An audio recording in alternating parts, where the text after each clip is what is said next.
We live in a world where they're trying to make us all the same.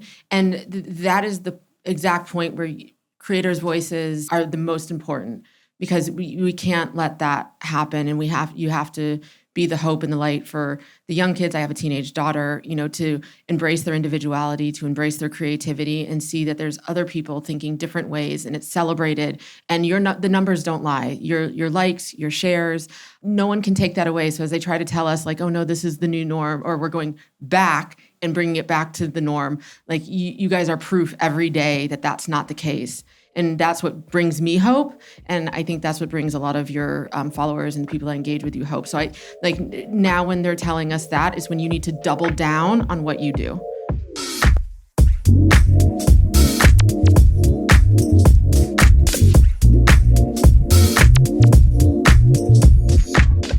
You're watching and listening to In Proximity. I'm Paola Mardo. Sinners didn't just open at #1 at the box office. It became a cultural conversation. Here's how and why in part 2 of our Sinners Symposium. Last week was the first of a 2-part series from the Sinners Symposium with Proximity, TikTok, and Goldhouse. If you missed it, I talked to Ryan Coogler, Ohanian, and TikTok creator Jocelyn Yates about Sinners, audience, and creating content around movies. We'll drop a link below so you can catch up. This week, we have the second part of the event, all about Sinners marketing. Fan edits, creator commentary, and truly viral moments. Sinners is a case study in what happens when a film and its filmmaker create a genuine connection with the audience. So what made that possible? And what can the rest of the industry learn from it?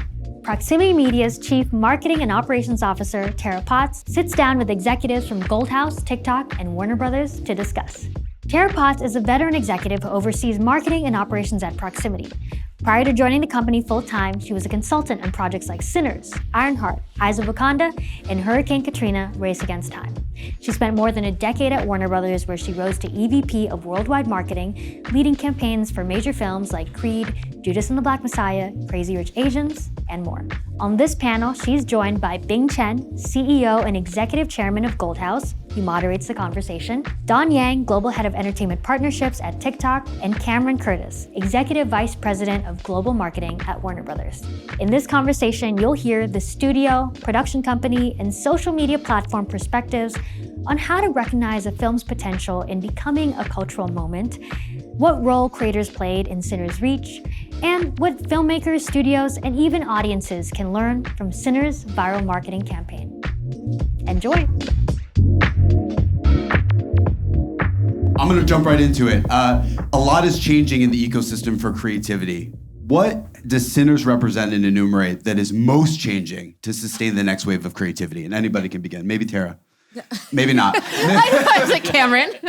For us at Warner Brothers, I just think, what a privilege it was to have a chance to work on this movie and to collaborate with the whole team at Proximity.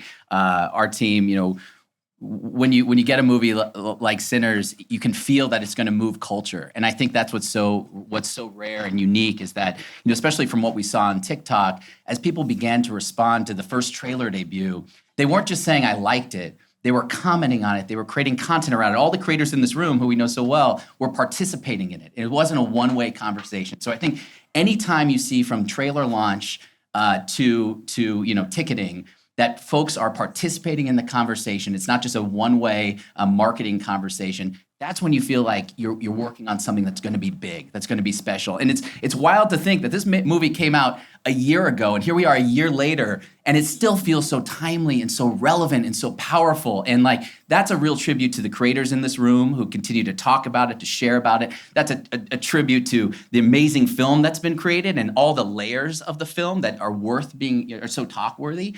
And I think for me, that's what makes, that's the difference in film marketing today, and what's become so important is, thinking about the conversation. It really is a conversation you're having with an audience, and it's not just a one-way sell, and that's changed a lot. Let's go further on this. Dawn, how would you codify the multi-directional conversation relationship that this piece of art and its team had with the community? Why did that take off? So a lot of the content on TikTok from the movies are about just not only the movie itself, but also about the filmmaker's past work. So for Ryan, we see a lot of creations around not just Sinners, but also Creed, Fruitvale, and so forth.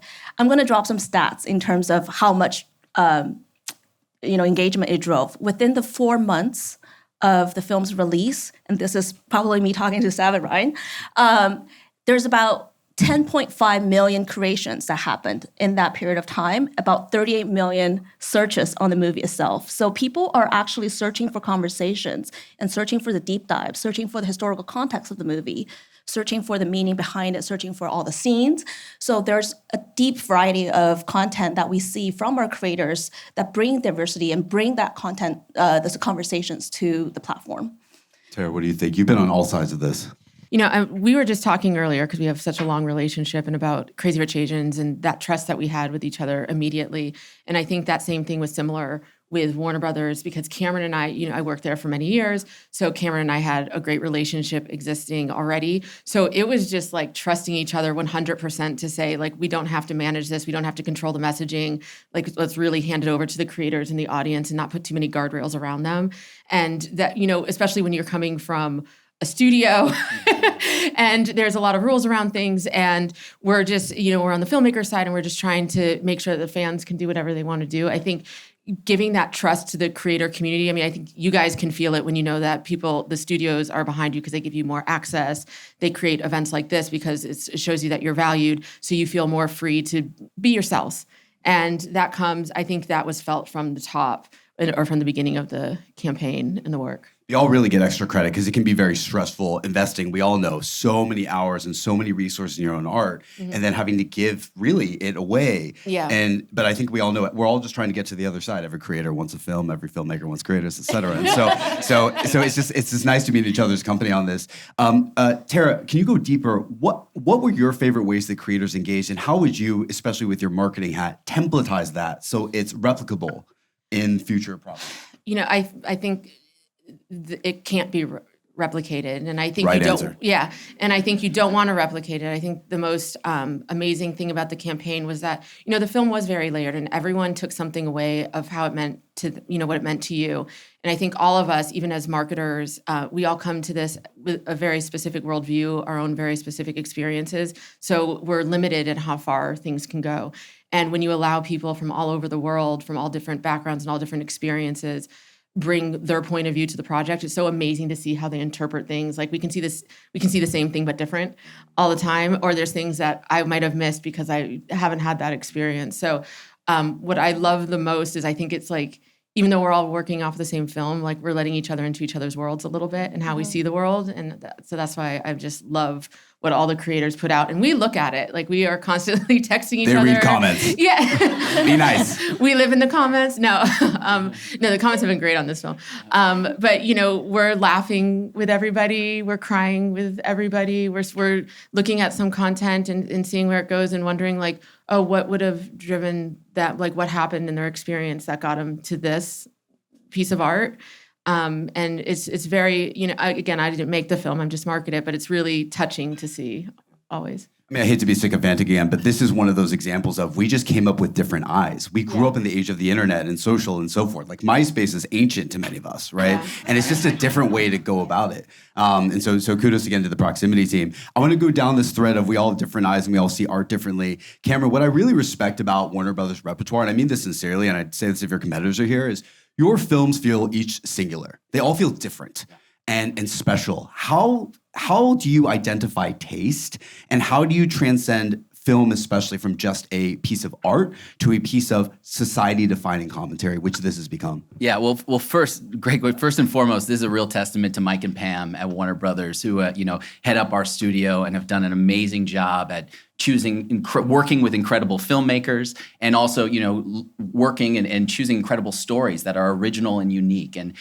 sometimes you feel when you have an original, unique story that's more of a risk to take. This isn't built-in IP, right? And so it can be nerve-wracking. But I think what we've seen is part of it is starting a conversation and making sure that a conversation is happening around this material. So for us, it's bringing people in early. It's bringing creators into our process early. It's when you can see the passion. If any of you had the chance to sit in a room with Ryan or Sev, a filmmaker meeting, as they talked about this movie, you would feel that passion and you'd want to capture it and you'd want it to be on TikTok, right? And so they gave so much of their time to so many of these creators and brought them into the process. And I think that's what you're seeing we're doing more of now is we're bringing creators in early. We want people to understand kind of what goes into these movies, what these stories, are about. And then they translate that story to their audiences, and that is, I think, again, what is making these films more culturally relevant, what's making them new, and what's giving people a reason to go to the movie theaters and experience these together.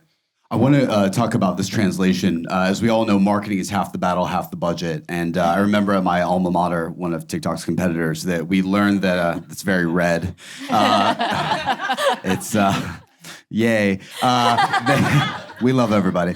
But we learned that 20% of logged in users actually drive 80% of viewership. So it's truly fandoms, the most engaged of y'all, that control everything. By the way, the box office is the same. Half of the box office is run by the Latino, Asian, and African diasporas in that order, most of which are women as well. So the minorities are controlling everything, y'all. Just so you know. Just so you know. It's 10% that drive half of the box office. Numbers don't lie. Only people do. And so Dawn, I was told we were allowed to be casual. All right. Be yourself, babe. And honest. Dawn, so the question is, for everybody in the room, how do you, not to make this a business school case, but how do you structure fandoms so that they are sustainable? Whether I'm a creator and I have my community, or I'm a film and I have this, or I have a company and so forth. What's the formula for fandom? So for us, because we have 1 billion plus users, it has to be a scalable way to do this on the product side. But by the way, you're dropping more stats than I do. I like the stats. So I'm going to try to beat you to it. So for example, when we monitor the first weekend box office, typically when you look at the fandom, so when Cameron drops a trailer, we monitor that. And then when the box office opens, we have a way of tracking conversations in terms of posts and creations. So for Sinners, for example, we compare it to average horror genre content, and it actually 4x'd the comp at the first weekend, which we share with Warner Brothers as well. And then because of that, we saw the second weekend box office sustained, which is also very unusual for this genre comp as well. So we believe that we, as creators, as people that talk about films on the platform, have a way of driving that conversion for the studios. But in addition to that, we also saw conversations amongst our users. So creators are talking to other creators about what they want to see and their conversations. That's the sustainability that's probably different from the previous way of marketing, where there's typically a decay or a drop. That sustains because creators and also our community are talking to each other, and that brings up the conversation again throughout the year. It's been a whole year. The tail is the body. I love that. Penultimate question. If there's one lesson the industry should take from the entire journey of Sinners, from your respective perspectives, what is it? Also, I need to shout out to other things that they marketed a lesson about IMAX on digital themselves. Right. We can't say enough of that. And another example of this hybridization, and then for me, it's bringing creators in early. For me, it's bringing creators in early and starting that conversation early and giving people the space to respond. And I think Tara said it well earlier. It's it's not wanting to have control over it. It's bringing them in early and letting them translate the story for their audiences. Sinners means so much to so many different people, and the way in which creators were able to translate that to their audiences and bring that to the world and get people to go to the theater and experience it. It was everything. So I think that's a real lesson, is bring creators in early. Y'all heard that? Yeah. Sounds like money. All right. My ask as a platform is very simple. Allow creators to have the freedom of voice and creativity. Allow the assets, like the clips that you see, to be created by creators and told in a different way, and told in a more personal and emotional way. So access and freedom is what I seek for our creator teams here. I think for me, it was don't assume that you know what people are going to like and what they're going to take away from it. Like, there were things that we had advocated for from the beginning. And sorry, I'm looking at Sev, like, the Jack's dance and things that we talked about. And there's, I don't want to say resistance, but people I don't think they really understood it or got it. And then to see all these videos naturally creating and people recreating these dances, or like just those little moments where I was like, let's not assume that we know what people are going to like and what's going to resonate with them. I love that. And then final thing, I want to end with something hope related, which I know is a 4-letter word these days. But I think a lot of creatives are really... Sorry. I didn't say it. I just said a four-letter word. I think a lot of us in the creative community are really stressed out right now. And my punchline question is, what is single-handedly giving you hope to a creative? Because right now, I think a lot of us are seeing the media companies are consolidating. We're seeing a lot of the platforms maintain a lot of power and you don't control the algorithm. But my historic fact on this, to invoke data, is the same thing happened in 2008. When all the media companies were contracting. It was the biggest economic recession in history. We just came out of a pandemic. And what happens in these really stressful phases is singular specific voices will persist. And so I'm going to give you 3 examples. One, the Marvel Cinematic Universe was born in Iron Man in 2008. It is the most lucrative cinematic franchise of all time. Ryan, of course, Mr. Coogler is, of course, complicit in that with Black Panther. So, double dipping, greedy. Honestly, is what it is. Not greed, it's greed. I'm kidding. The second is a lot of Hollywood thought there was no place for mid-budget films. And then the horror category came up with James Wan and Blumhouse. And then the final example to pick on Mr. Coogler as a segue to the next piece you'll hear from the filmmakers is nobody thought there was a place for independent voices, period. No one's going to invest in it, because why would they invest in your tiny rinky-dink film? But because of people like Eugene and Sundance, this period birthed a film called Fruitvale Station, which is a very specific Bay Area story and has made Ryan not only a great filmmaker, but the most commercially successful Black filmmaker of all time.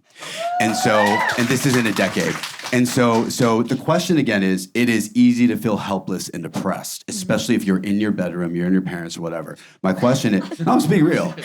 Rent is free. What is your practical, no BS lesson of hope for creatives?